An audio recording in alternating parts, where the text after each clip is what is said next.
Hello, everyone, and welcome to the Fairfax Sports Report. My name is Greg Wyshynski. Alongside me today is Jeff Graham. We both of the Connection newspapers. And joining us today, some special guests. We have Coach Bill Gibson and members of the Northern Region champion West Springfield Spartans girls basketball team. And we'll learn all about them and much, much more here on the Fairfax Sports Report tonight.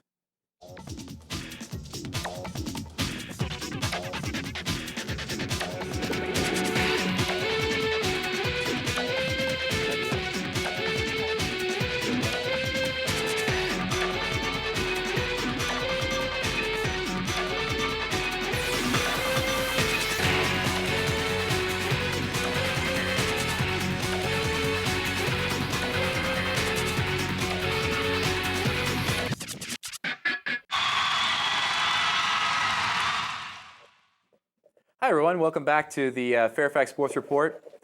My name is Greg Wyshynski, and this is Jeff Graham, Connection Newspapers. Joining us some very special guests, but first we want to thank some of the folks that make this show possible. Folks like Quality Care Ford Service Center, conveniently located in Fairfax. It services, of course, all makes and models. 703-383-6299. CCI Screen Printing for all your screen printing needs, 703-978-0257. And of course, Jobin Realty, committed to excellence. John Buchanan is your man, your realty agent, 703-273-2969. Buy or sell a home with John and he will donate $1,000 to the school of your choice. So thanks to all of our underwriters. And of course, today, Jeff, special guests here on the Fairfax Sports Report. Very special. And I want to first introduce Coach Bill Gibson of the West Springfield Spartans, and I want Coach Gibson to introduce us to the rest of the panel this evening. All right. Well, first to my left, immediate left, is senior co-captain or tri-captain Kristen Kunzman. Next to her is our lone underclassman, Laura Haskins. Next to her, senior tri-captain Sara Flanagan. And to her left is tri-captain, senior Sara Carey-Prock. There, literally hundreds of captains on the West Springfield team, so it would seem. But obviously another fantastic. I mean, as sports writers, we always throw around words like, prestige and legacy and history and things like that. But I mean, without a doubt, your program has been consistently for the past decade probably the best in the state. Again, another Northern Region championship for your trophy case. What happened in the state tournament? You won your first round game against Danville and then played Wilson, and what happened there? Well, we had a good game, but just sometimes, I think it takes three things to win. You got to be playing well, you got to be healthy, and you got to get some breaks. Mm-hmm. And unfortunately, that game we didn't get many breaks. So for the first time all year, we had three kids that never fouled out. We're sitting on the bench with 4 minutes to go in the fourth quarter, and that's sums it up. But that's part of the game, and we still gave a good showing. So. We're very proud. And of course, Wilson goes on and loses to Forest Park in the final. Do you feel like you would have fared pretty well against Forest Park had you gotten there? Well, we played them earlier in the year and beat them. I think it was 50-40. I just think defensively we could have done, slowed them down a little bit. And, I thought they were a little better than they were earlier in the year, but it's hard to say.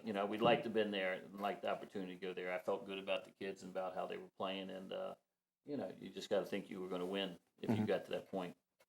Let me ask the panel here a question. At the beginning of the season, our newspaper, other newspapers, covered the fact that you guys had lost two really, really quality players to graduation, in Janelle Dodds and Dominic Mizucci. And there seemed to be a question of how you were going to replace them, how you're going to play without them. Did you feel any pressure as far as trying to figure out a way to kind of replace those points and that power in the post? Or was it a little bit overhyped on the part of the media and other people looking at girls basketball in the Northern Region? I'd say it was overhyped. Yeah. I remember over halfway through the season, people were still asking us, what about Dodds? You lost Dodds. What's going to happen? And we're like, okay, we've already played 15 games. We've done fine. Yeah. So, and we also lost Anita, and she was right. She was a strong player too. So, but people stepped up. And what do you guys think? Well, I think Kristen did a great job this year for us. She didn't get a lot of credit, but like the previous years, but she did great for us. She played great defense against top players, and I think she really proved what a good player that she is this year. Hey, Coach, did you get a sense that people didn't realize how good Kristen was going to be in the post? I mean, I saw you guys play Braddock first time around in the district schedule. She completely shut down Abby Robertson. Do you think she kind of snuck up on some people? She might have snuck up on them, but not on what we knew she could do. And she just, the versatility that she added to the team is that she's a post player that she can be physical with you and bang with you, and she can also step outside and shoot the three on you. So it sort of left some teams that had, we played a team down in Florida, had a 6'5" kid, and trying to guard her, go outside. You can't go out and guard. If you do, she's going to go by you. Or she's also an excellent passer. So she created a lot of problems for tall post players such as Mary Beth Brown and people that had to leave their familiar area to go out and play somewhere else. How much did, I guess, losing to Chantilly last year in the semifinals, obviously, people would look at that as a little bit of an upset.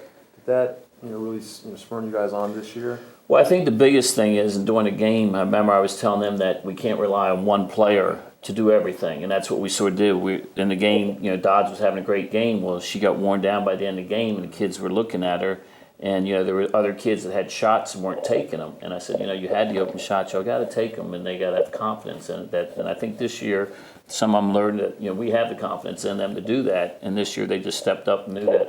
Beginning of the year, I told them they're a lot better than people are going to put you in the paper, and we knew that. It just mattered them believing it, and I think they did. Let me ask a question about Miss Flanagan here.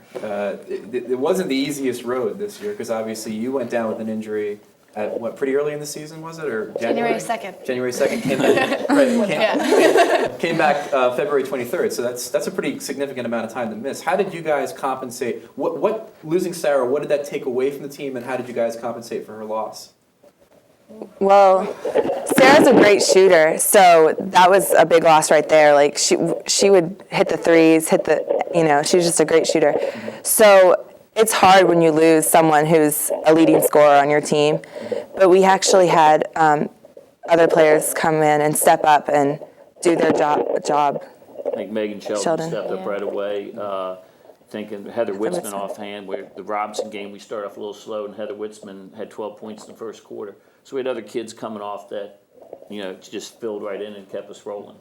It's no secret you guys win games by a pretty wide margin usually. Is it good to kind of have a little bit of strife, a little bit of trouble sometimes, like losing a key player like that to kind of keep you guys a little honest during the season? Or would you rather just roll through it healthy and blowing people out? It's never good when someone gets hurt. Yeah. And we were happy when she came back. Yeah, she probably worked harder than anybody. She spent 2 hours a day building the knee back. And I'll be quite honest, she'd hurt her ankle earlier in the preseason, and she was out like 3 months. So when she hurt her knee, I met the other coaches and we're talking. I said, I don't think we're getting her back. It took her 3 months to get over an ankle injury. She's got a knee. She's going to be out a year. So, and then we saw her working and the way she was going at it, determination. I mean, there was a lot of hours, a lot of hard stuff, and she surprised us all. And it was a great surprise, and we were very happy. You don't want anybody, especially their senior year, having to go out, like that. So she was able to come back, and we were very happy for it. I'm sure she was very glad that she did. She wouldn't go like that either. But there was a lot of work involved in that. Great. Being a, top 4 team in the state, is that something where you guys are satisfied? No. Not at all. Not satisfied. Is it, are you as a team, setting goals for yourself, like long-term goals at the beginning of the season? Or is it more like short-term goals week to week? Well, we take each game one at a time, but our long-term goal the whole season is to get to states. But I also remember last year it was more focused on getting to states. Yeah. I remember before the season running around the track and people were yelling we gotta do it for the state championship. And this year I didn't hear so much talk. I guess because people didn't. We weren't expect expected. it. Yeah. It was more that we wanted to prove everyone wrong because no one did think we were going to be as good as we were last year. That being said, I mean, obviously being a West Springfield player, there's always going to be expectations put on you. Do you sometimes wish you were at another school where maybe the radar isn't so intense? No. Is it good motivation every year to always have the expectation be that this is going to be a team playing in the final game of the season? Yeah, and it's such a good tradition. Yeah, you want to keep the tradition up and stuff. You get to play with great players and a good coach. Was there ever a point in the season, was there one game where any of you kind of, it clicked, we're going to win a Northern Region title this year, we're going to go to the state tournament? Was there one game that kind of said, this is a special team to you guys? Well, I think the Lake Braddock game at the beginning of the season, we all played really well, but that was obviously, beginning of the season, so we weren't like, we're going to win regionals, but we thought, we're a good team, and it gave us confidence for the rest of the season. I'm going to editorialize for a second, but the game you guys had against Hayfield, where they had that big lead on you in the first half, and then you guys came back and beat them. I mean, a lot of people looked at Hayfield and the talent they had as being maybe a contender in the Patriot this year, and someone that might be able to push you guys, and to flip the table on them like that in the second half kind of stood out as maybe, that there's something to the Springfield team, that something really solid about this team fundamentally, that they can come back with that sort of deficit. That you obviously saw that game from the sidelines. Anything stick out about that for you?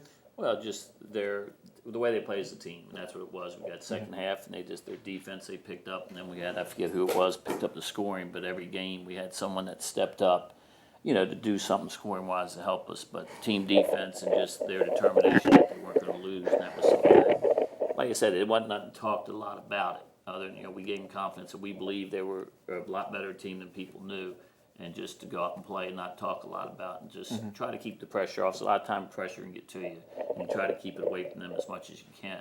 So by not talking about it, just go out and play in it, and Sara Carey-Prock keep things as much fun as she can and positive as she can keep them. Helps a lot. So there were a lot of different factors. They all added something that kept it, really going, I guess, and rolling. Gotcha. I know you guys had dominated Lake Braddock over the the past few years. Was it really hard seeing them win the region last year? Yeah. We didn't want to let that happen again this year. Right. Now, speaking of the region, Laura, you had an injury last year.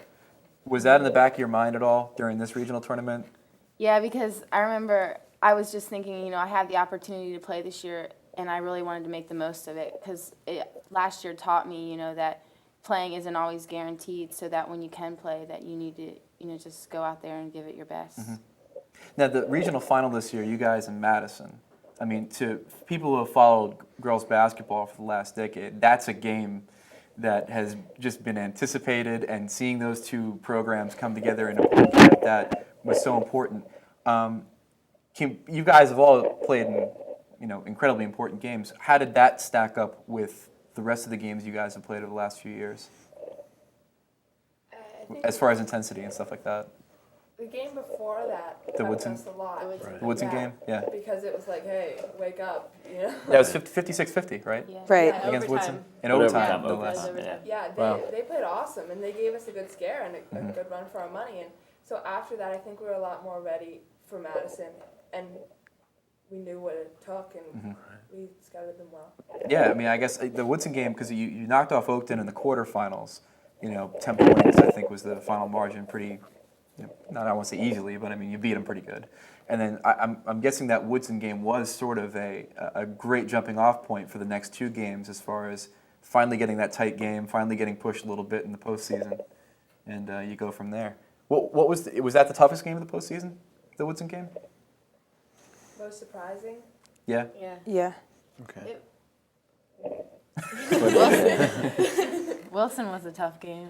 Well, yeah, obviously. That was the toughest. It was actually a war. It wasn't a game. The second half was a war. It wasn't Yeah. much of a game. It really wasn't. Wow.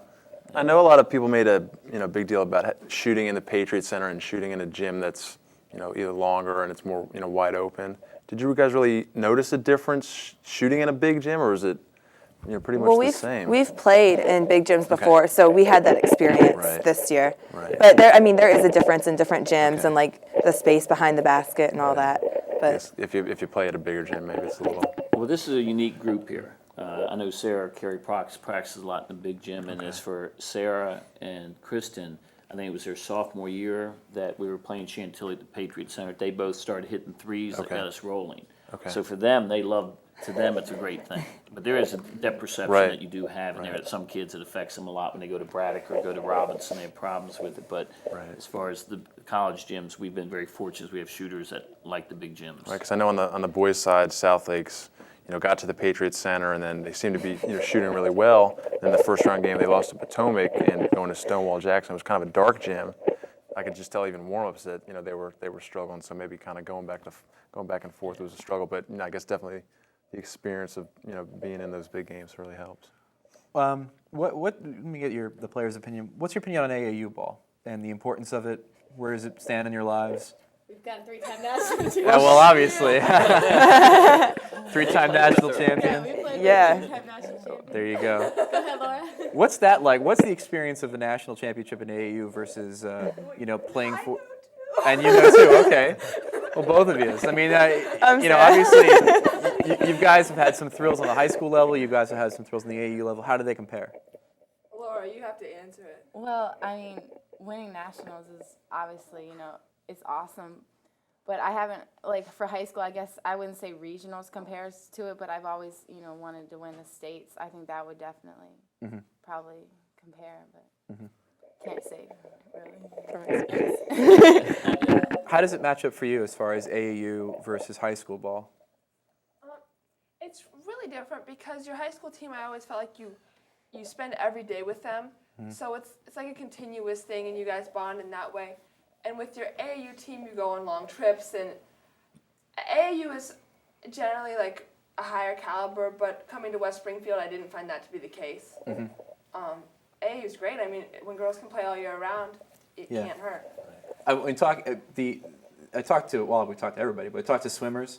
They always talk about their USS meets and how the club meets are, really competitive, really incredibly intense as far as the competition itself goes. But they still want to swim for their high school because of the camaraderie, because of the chemistry, because you get to see the same people you see in the hallways.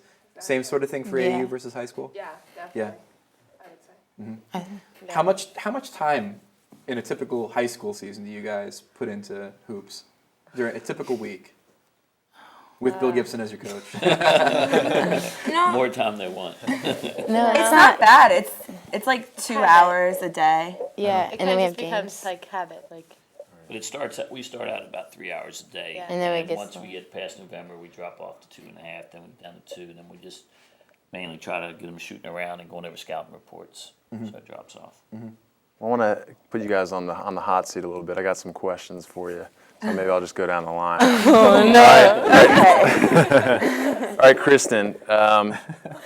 Dungiest visitors locker room, just the one that the worst conditions.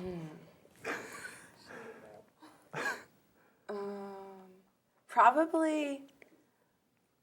Well, not this year. Okay. This year. Anytime. Because Annandale's was really bad, but they got it renovated. Okay. Okay. So we were Great impressed. answer. So maybe you got some comments. Wonderful political answer. That's Yeah, nice. So it was a lot better this year. So that was good. Maybe somebody made a comment. So There you go. Agree. Yeah, maybe they heard. You go Okay. ahead. It Man. was You got really the hot bad. seat working here. Okay.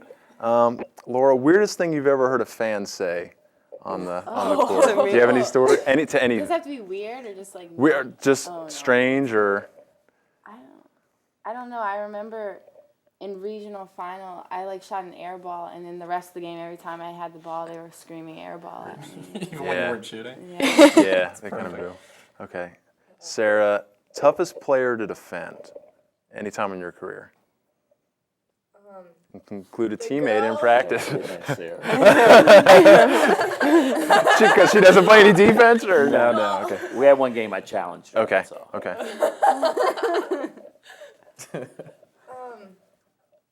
I don't know. Okay. I'd probably say the Forest Park girl who could shoot threes from Okay. NBA range. Yeah. And then there's another one I was guarding that was really fast. And But it's tough to defend. Speed. If you get up in her face, Yeah. people can go around you. So. But a lot of times I'm more the help defender. Okay. So Okay. The other Sara, if you could change one thing about your sport, do you have anything that you would change?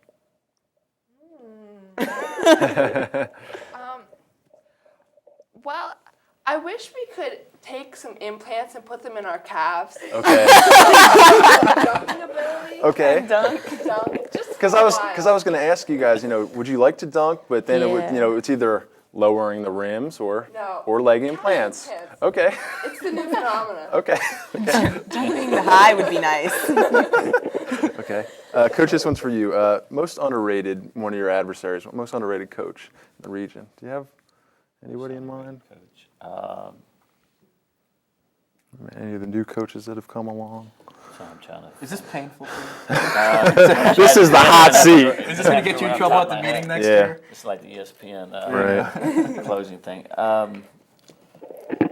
Why are you asking that? That's for you. Alice? Okay. She's assistant. Okay. She was the head coach. Okay, Alex Penix at Westfield. Alex, very good coach. Yeah. 5 minutes. I have that long to think of something. Do you think in general coaches are overrated, underrated? I know you guys do a lot of hard work. Unfortunately, I don't think on the girls' sides maybe there's not as Right. many quality because it's a tough thing Right. for me to stay in. I mean, Right. people that stay around as long as I have either have no life or Right. Well, all right then. or you enjoy it a lot. I got a And question I for enjoy you. it a I'm lot. going to give Okay. you a question here. On a scale of 1 to 10, 1 being a city council meeting and 10 being the United States Senate, how politically intense are the all-region selections? Well, it's funny you brought that up because I'm under the belief, and that this year finally it happened in our district meeting where let's just say out who you vote for. I mean, if you feel So that was it way, secret vote ballot that. before that?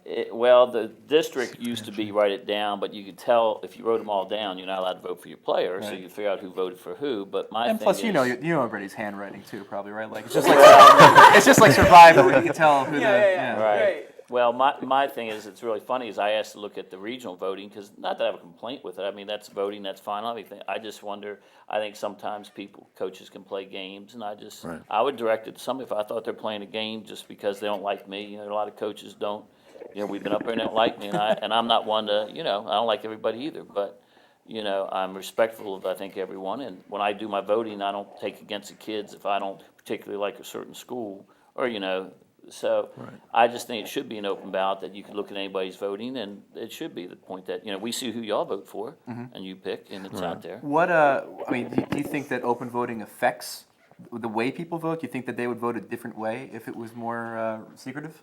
I think there might be one or two. I don't think a lot of coaches do it, but I think there's one or two. Like, one of my concerns has always been, like, if you're in the, say you pick a district, you're in the Concord, you're in the Liberty or National, and when y'all leave that meeting, you make sure you vote for all your kids first and then the other players. And that would be something I think that's wrong, because I don't think all the best players have come out of there. And I think this year's voting was pretty good. And, like I said, I had a request to see it, but they wouldn't let me see it. So. While we're on this whole regional topic, let me throw this out to you. There's been a thought within the Northern Region athletic community of increasing the number of teams that make it to the regional tournament. In other words, the district tournament would just be for seeding, but everybody would get in regionals. Obviously, higher seeds would get buys, but there wouldn't be any elimination in the district tournament. All 28 teams, 29 with the new school comes in, would make the regional. What do you think about that? No, I don't like it. Yeah, I don't like that either. No? Why not? I think you have to deserve that you go to regionals. You got to play your way in. It wouldn't make districts as important. No. Like Yeah, it wouldn't. It would just be like another tournament. It wouldn't be as important as it is, because it is important to win districts. Like it's an important thing. Well, let me give you the counter argument that I've heard a couple times from people, which is, high school sports are about participation. Is it fair that other teams get to play longer? Why doesn't everybody get a chance to play on the regional stage? Yeah, work Because harder. you work hard and you deserve it. Same reasons that some football programs are the ones that are usually there, like Robinson at the end, and maybe other schools aren't. So, I mean, you're going to have your teams. It's funny, you talk about that, I'll throw something out real quick about the districting. We have 24 sports in VHSL, and we divide our districts up according to football. Yeah.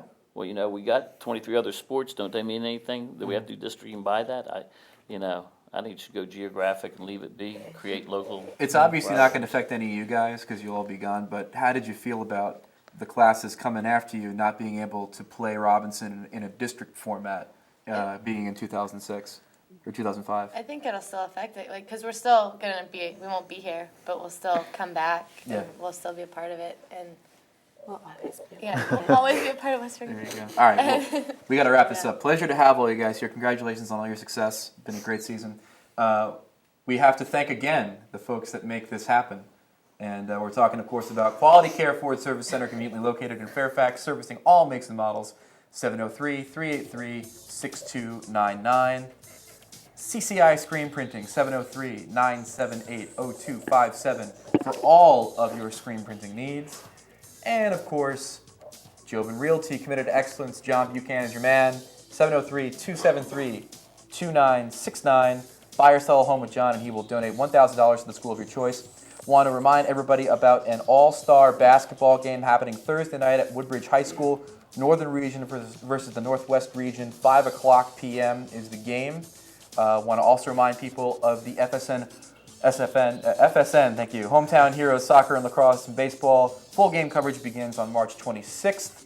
And the Fairfax Sports Report next week, a spring sports edition. Wednesdays at 10, Thursdays at 8, and Friday at 12:30 p.m. And visit us on the web at www.fairfaxsportsnetwork.com, and so on and so forth. And now I'd like to throw it over to Lee Bailey, who has a special commentary on the passing of a great man here in Fairfax County, Pat Laing. Thanks, Greg. It's been Fairfax Sports Network's privilege over the last 17 years to call Pat Laing our friend. Over the last few days, we have all recalled how many brushes with a man who can simply be characterized as great. Pat Laing was a wonderfully accepting DSA. He was an understanding, compassionate teacher of young and old alike. He touched the lives of so very many. He was an excellent example of encouragement with humility.